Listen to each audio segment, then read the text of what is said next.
Mengejutkan, kasus kematian pasangan kekasih di Cirebon, Vina dan Eki 8 tahun lalu, belakangan ini disebut-sebut memiliki kaitan dengan konflik antara dua geng motor populer di Cirebon ketika itu, yaitu klub alias geng motor Moonraker dan klub motor XTC. Pasalnya, menurut pengakuan kuasa hukum Peggy Setiawan, dari apa yang ia baca dalam putusan pengadilan kasus kematian Vina dan Eki, adalah murni konflik antara dua geng motor yang bahkan dalam putusan pengadilan, menurut kuasa hukum Peggy Setiawan, tercantum pula nama kedua geng motor tersebut, yaitu klub motor Moonraker dan klub motor XTC, yang konon almarhum Eki menjadi anggota klub motor XTC. Berhembusnya kabar tersebut mendorong ketua klub motor Moonraker angkat bicara dan membuat klarifikasi menghindari terjadinya bias masalah. Benarkah ketua klub motor Moonraker membantah para terpidana merupakan anggota dari klub motor yang dibidaninya Moonraker? Apa pula yang membuat kuasa hukum Peggy Setiawan mempertanyakan alat bukti yang disita polisi terkait kasus kematian Vina dan Eki seperti ijazah dan sebagainya? Dan apa pula yang membuat praktisi hukum Rasman Arif Nasution justru merasa yakin bahwa Peggy Setiawan adalah diduga pelaku? Pemirsa, bersama Intens Investigasi, kami hadirkan kabar terkini, terpercaya dan teraktual. Tetapi sebelumnya, jangan lupa untuk like, subscribe, dan juga share channel YouTube ini.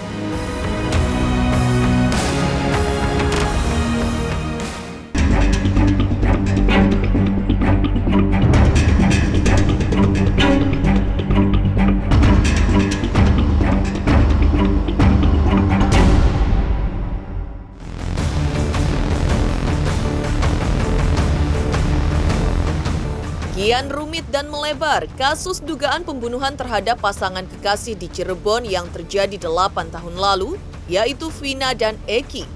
Pasalnya, kasus tersebut bahkan menyeret dua nama klub motor di Cirebon, yaitu klub motor Moonraker dan klub motor XTC. Kabarnya, pembunuhan terjadi dipicu oleh terjadinya konflik antara dua klub alias geng motor ini. Hal tersebut mendorong ketua klub motor Moonraker, Indra Budi Lesmana, membuat klarifikasi. Pihaknya membantah kabar tersebut dan menegaskan kasus kematian Vina dan Eki tidak ada kaitannya dengan kedua geng motor tersebut. Pihaknya juga menyebutkan bahwa dari para terpidana maupun tersangka, tidak ada yang terdata sebagai anggota klub atau geng motor Moonraker.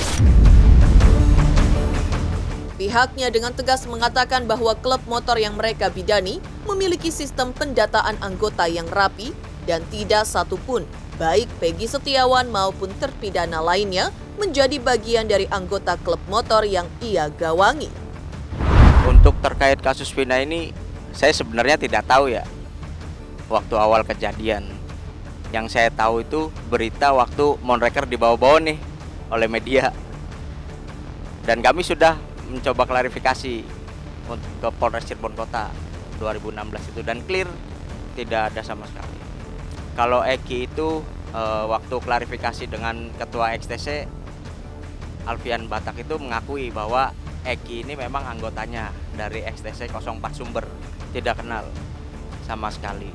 Makanya kemarin itu kami semua dari Moonraker, XTC, GBR termasuk Konak, geng ya bukan geng ya, komunitas independen di Cirebon, kita bersama-sama klarifikasi bahwa dari pelaku kita tidak mengenal sama sekali. Pihak Moonraker juga mengaku heran mengapa pada akhirnya nama dari klub motor mereka dibawa-bawa dan dijadikan salah satu penyebab terjadinya konflik yang berujung terenggutnya nyawa pasangan kekasih Vina dan Eki.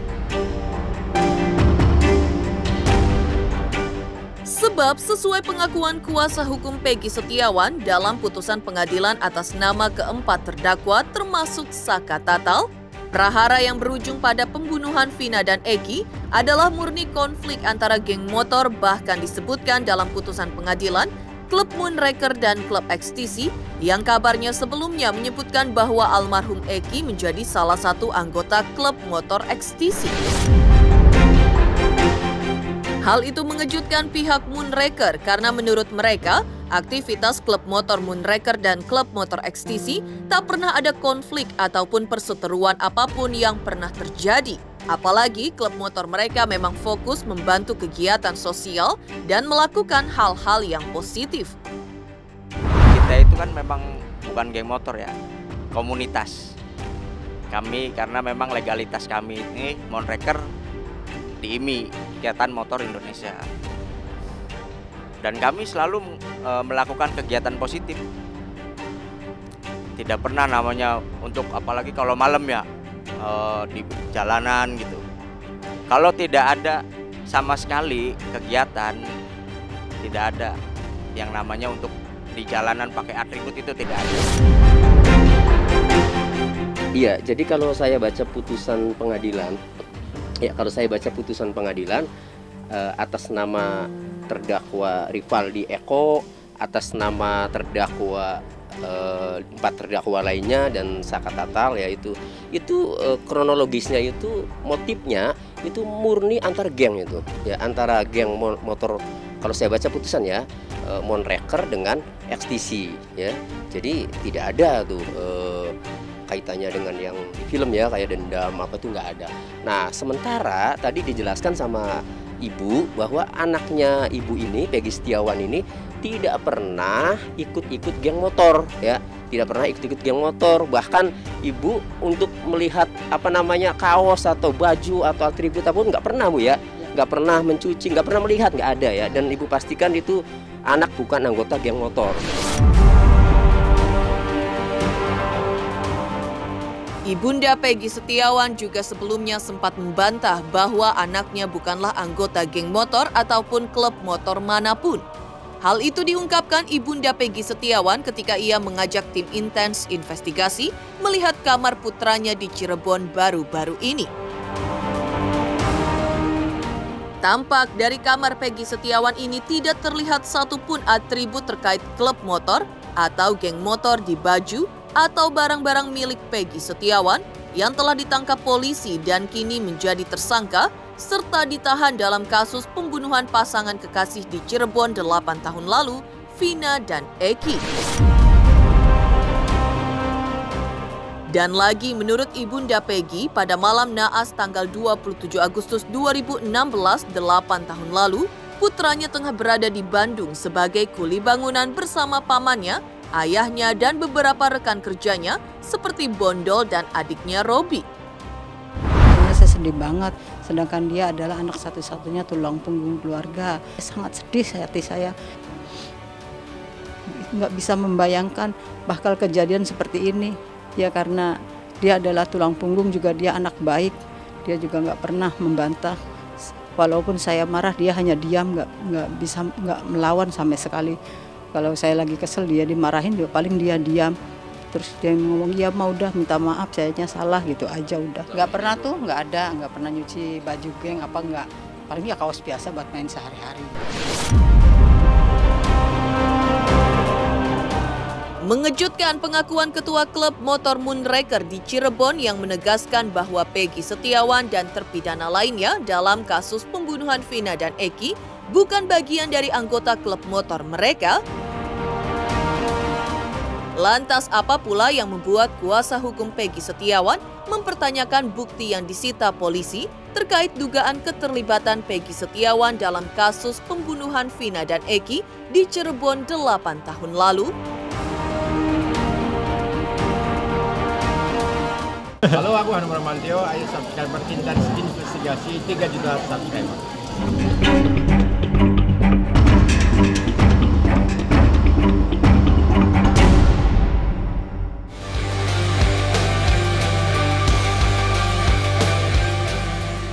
Menyingkap tabir gelap kasus pembunuhan Vina dan Eki di Cirebon 8 tahun lalu, tim kuasa hukum Peggy Setiawan yang juga mantan penyidik kepolisian justru mempertanyakan tentang barang bukti berupa ijazah dan lain sebagainya telah disita polisi di mana menurutnya tidak sesuai dengan benang merah dari kasus yang sedang bergulir. Karena Peggy Setiawan ini terjerat dalam pelaku kasus pembunuhan, lantas mengapa barang buktinya justru berkas-berkas berupa ijazah atau surat pribadi milik Peggy Setiawan? Selain itu, menurut kuasa hukum Peggy Setiawan, justru kasus ini seharusnya menjadi kasus yang sederhana untuk diungkap jika penyidik memiliki bukti-bukti yang sesuai dan valid. Jika ini tidak diberikan permintaan kami, akan dicabut semua, diulang kembali berita acara itu dan penyitaan itu. Apa kaitannya ijazah dengan perkara ini? Ada benang merahnya? Nggak ada kan? TKP di mana? Di mana si Peggy-nya? Posisinya? Siapa yang menyaksikan? Kan itu jelas itu. Jadi mudah, makanya dibilang untuk membuktikannya mudah untuk Peggy itu. Makanya kami mau membelanya. Kalau ibu sudah mengatakan itu mudah, mungkin juga berarti itu mungkin tepat sekali ya. Tapi sementara ini mengatakan meragukan tidak. Yang penting kami minta Peggy kami bela. Itu saja. Kalau kami nanti meragukan begini-begini nanti melundar nanti. Jadi dia kan dibuat berita acara pemeriksaan sebagai tersangka. Terus dibuat penyitaan, berita acara penyitaan barang bukti dari dia. Kan perlu kami lihat barang bukti itu ada nggak kaitannya dengan dia. Ini kan yang keliru selalu di pengadilan. Saya setelah ikut jadi pengacara, menjadi advokat, kalau saya lihat juga, aduh, jadi nggak ada kaitannya benang merahnya kepada yang bersangkutan yang kita bela, tapi disita dari dia. Yang jadinya di pengadilan sana, lu kamu udah tanda tangan. Kan itu jaksa sama hakim mengatakan kita udah tanda tangan. Itu makanya kami udah kita ulang kembali terbuka, biarin di shoot sama wartawan ya, elektronik semua pada saat membuat berita acara sebagai tersangka dan berita acara penyitaan barang bukti itu. Jadi fair kan? Konsekuen gitu loh. Perhitungan kami yang hadir di sini sekarang sekitar 50. Ya, sekitar 50 orang dan sudah merapat ke Polda ini sekarang. Inisiatif dari pengacara sendiri. Ini inisiatif kami tidak dibayar, jujur saya bilang. Kami biaya masing-masing kemanusiaan. Karena kita ini makhluk sosial. Iya. Ya. Betul sekali. Saya juga menjadi sebagai penyidik nggak pernah melakukan harus nyambung benang merahnya daripada kasus itu baru saya berani. Makanya saya katakan tadi polisi itu sangat baik, institusi itu sangat baik. Kita bela, kita dukung. Dan saya tidak mengatakan mereka salah, tidak. Tapi tolong, Peggy ini sudah hasil investigasi kami demikian ini. Tolong, mari kita duduk bersama, kita selesaikan. Jalan keluarnya bagaimana? Tak hanya itu, agenda tim kuasa hukum Peggy Setiawan menyambangi Polda Jawa Barat kemarin juga untuk mengajukan penangguhan penahanan untuk klien mereka yang kini ditahan di Polda Jawa Barat. Alasan tim kuasa hukum untuk meminta penangguhan karena tim kuasa hukum masih merasa yakin bahwa Peggy Setiawan tidak bersalah karena beberapa alasan. Pertama, Peggy Setiawan menurut keterangan beberapa saksi tidak bersama terpidana lain di malam naas kejadian tanggal 27 Agustus 2016, melainkan berada di Bandung. Selain itu, Peggy juga bagian dari tulang punggung keluarga dan dari bukti-bukti yang ada, Peggy layak mendapatkan penangguhan penahanan karena kooperatif kepada polisi. Bahkan penasehat hukum dan keluarga Peggy Setiawan juga bersedia menjadi jaminan atas Peggy Setiawan. Kita pertama mau mengajukan penangguhan penahanan pada Peggy Setiawan. Yang kedua mau meminta BAP dari Saudara Peggy Setiawan. Alasan penangguhan karena pertama kami dari tim lawyer melihat bahwa klien kami ini tidak bersalah. Yang kedua dia adalah tulang punggung keluarga. Dan yang ketiga ya kita lihat dari semua bukti-bukti yang ada dia wajiblah layaklah diberikan penangguhan penahanan karena dia selama ini kooperatif. Jadi supaya diperiksa ulang. Fair, jadi kalian awasin. Sebenarnya setelah dilakukan pemeriksaan, jika diajukan permintaan daripada tersangka, itu wajib diberikan. Belum masih di ruangan daripada Direktur Wasalat kemarin diberitahu. Wah, kita berdoa supaya bisa ditangguhkan. Ya, saya lihat bahwa peluangnya sih besar loh. Sudah kita sudah masukkan. Nah, Wasidik ada, kita ketemu Wasidik.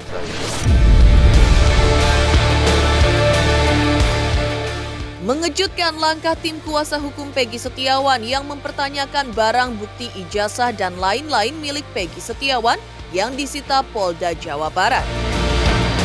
Lantas, apa pula yang membuat pengacara Rasman Arif Nasution justru merasa yakin bahwa Peggy Setiawan diduga sebagai pelaku di balik kematian pasangan kekasih di Cirebon, Vina dan Eki?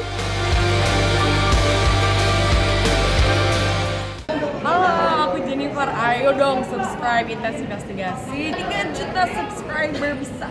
Semangat.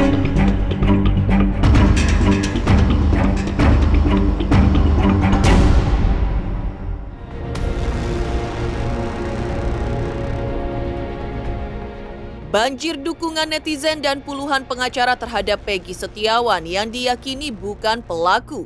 Sikap sebaliknya dari pengacara Rasman Arif Nasution. Ia mengaku merasa yakin bahwa diduga Peggy Setiawan adalah pelaku di balik kematian Vina dan Eki di Cirebon 8 tahun lalu.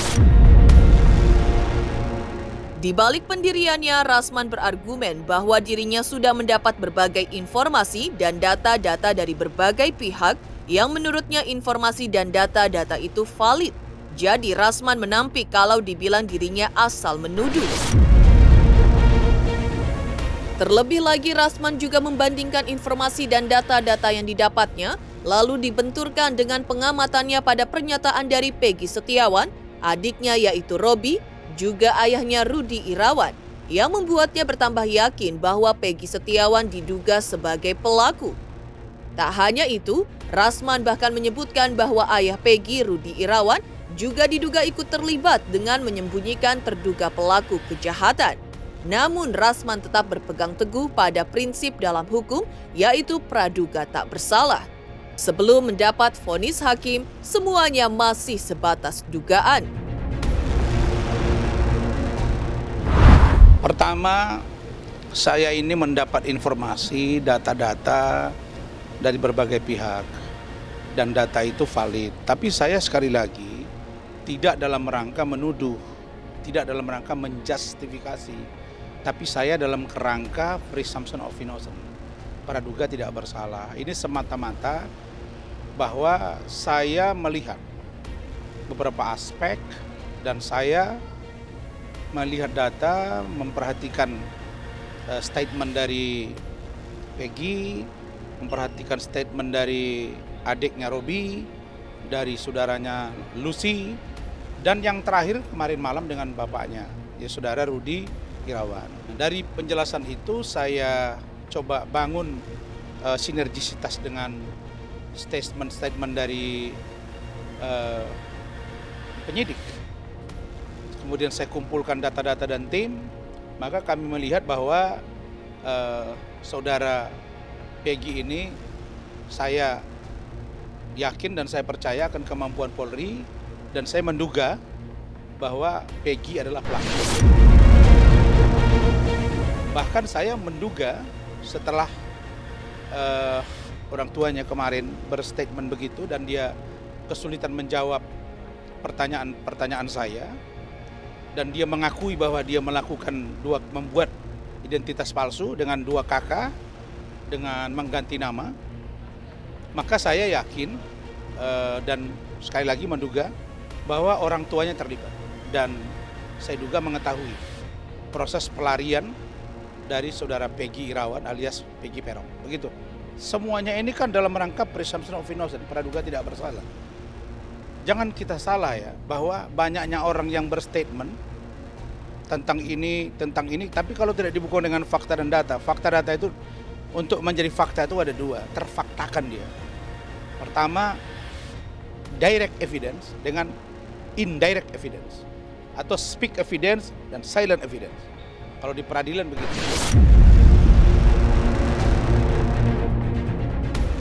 Pemirsa Intens Investigasi, jangan lupa saksikan terus Intens Investigasi. Dan pastikan jangan lupa untuk like, subscribe, share, dan juga komen.